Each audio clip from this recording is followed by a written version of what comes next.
Snow lay thick upon the streets like a hush placed gently over the world. Soft white layers muffling footsteps and sound alike as the final amber light of December's afternoon slipped behind slate-colored clouds. And within the grand Stahlbaum, household warmth bloomed in defiance of winter.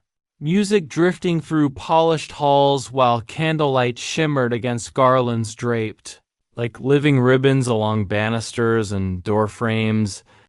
And at the heart of it all stood the enormous evergreen tree, its branches heavy with glass ornaments, ribbons, and tiny flickering flames, crowned proudly by a radiant star that seemed to pulse with quiet promise. And through this festive maze darted Clara Stahlbaum, no longer quite a child yet not fully grown.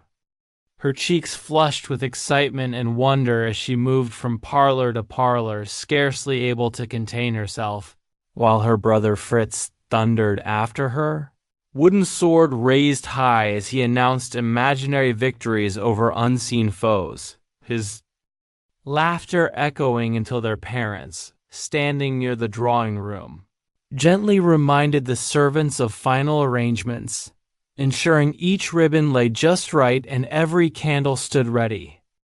And when the bell chimed at the door, the house transformed instantly, filling with voices and movement as guests arrived wrapped in winter furs and joy alike, neighbors bearing gifts, children gleaming in crisp holiday clothes, and soon the rooms pulsed with dancing feet, laughter, and the lively strains of a small quartet tucked near the staircase.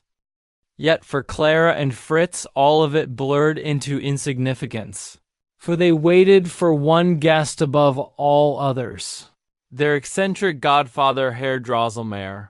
And when the clock struck 7 and the doors opened once more, he swept in like a gust of winter wind cloaked in mystery, one eye concealed behind a tinted glass patch that glimmered as though it hid secrets rather than injury. And whispers rippled through the children as he bowed theatrically and produced from his velvet bag marvels beyond imagining. First a clockwork soldier whose gears ticked with military precision, then a wooden ballerina who spun flawlessly in perfect circles as though guided by unseen magic. And finally, with deliberate care, he revealed something humbler yet somehow more compelling.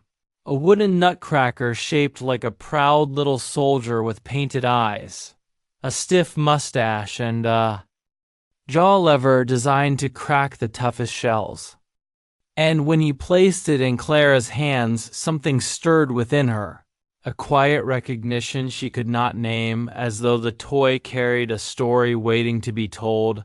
Though Fritz scoffed and seized it, testing its strength on a large walnut until the jaw snapped with a sharp crack and broke, guilt flooding his face as Clara's eyes filled with distress.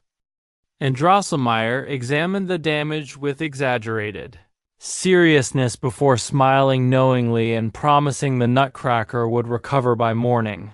And so Clara cradled it protectively for the rest of the evening as the party swelled around her, candles lighting the tree until the room glowed gold and children danced in circles. Yet her thoughts never strayed far from the silent figure in her arms.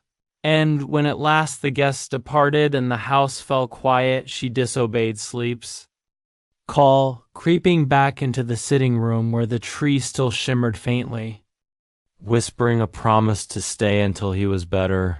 And then the clock chimed midnight and the world shifted, shadows stretching unnaturally long as the candles flickered and the tree seemed to grow and grow until it towered, like a forest canopy.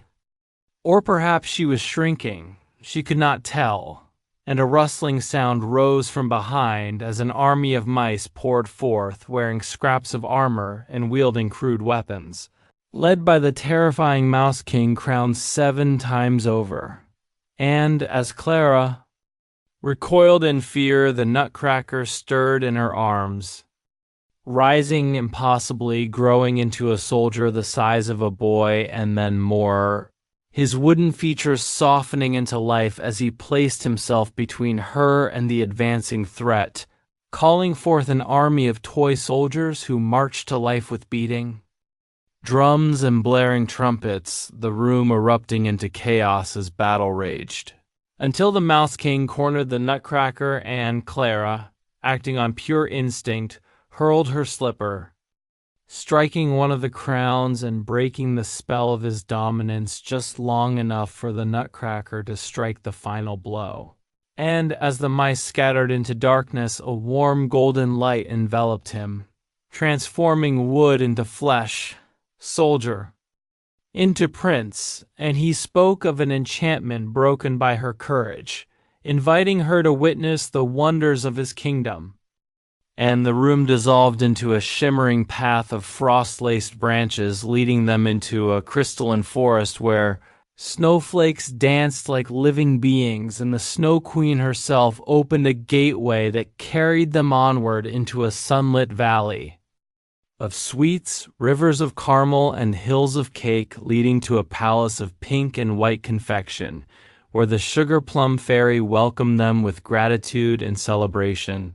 And Clara watched in awe as dancers embodied chocolates, coffee, tea, and joy itself through movement and music. Laughter bubbling free when Mother Ginger released her tumbling children. Serenity settling as flowers waltzed and the dewdrop fairy scattered glittering light, until at last the sugar plum fairy herself danced with celestial grace, her movements ringing like enchanted bells. And when the celebration ended, Clara felt the bittersweet pull of farewell as warm light carried her home, returning her to the quiet sitting room where the Nutcracker rested once more in her arms, his painted eyes seeming brighter than before. And as her parents tucked her into bed and snow whispered against the windows, she wondered whether she would ever see that magical world again. Yet as sleep claimed her, she knew with absolute certainty that magic had touched her life that night, and once magic is seen, it never truly disappears.